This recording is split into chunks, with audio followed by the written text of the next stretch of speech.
I'm Juan Sebastián Chamorro, originally an economist from Nicaragua, and I was involved in the political process of negotiating with the regime of Nicaragua.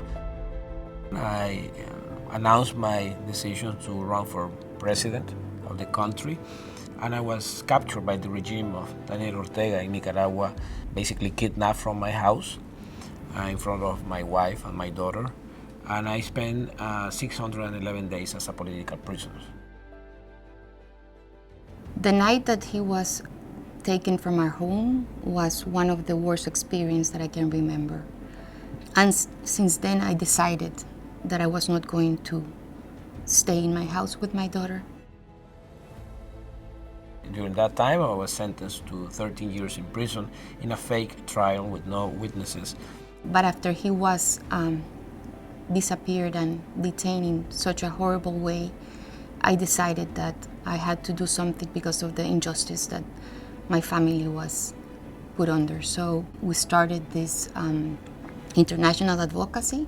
We did our first trip to Washington, D.C. We had to, let the international community know what was happening. After I started speaking, I felt that I had the power of my voice. And even though before I didn't have a public voice, I started learning that our voice is very important. And I had the power to use it, and I learned from that power. And then I was released suddenly. We were not notified. We didn't know there was a negotiation between the regime and the dictatorship to take us out of the country. And we were put on a plane from Managua to Washington, D.C.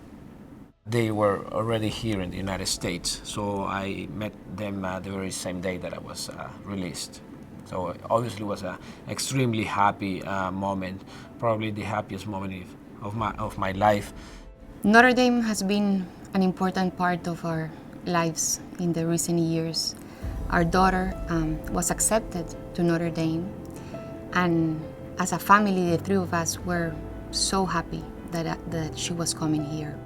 And as a coincidence, I would say, I applied for this fellowship position at the Kellogg Institute.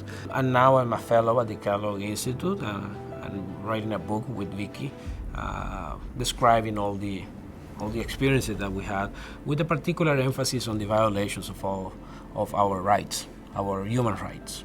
There's a recent poll that shows that the majority of Nicaraguans fear of speaking out of regarding the economic or social or political situation with a friend or a family member, much less in a public place. This is very similar to what is happening in many other countries like Russia, Iran, that they control or they pretend to control dissent, criticism, think tanks. I was a general director of an economic think tank. It disappeared by law. So they're using all these repressive methods to not only attack or repress individuals, but also institutions like the Red Cross. It was banished.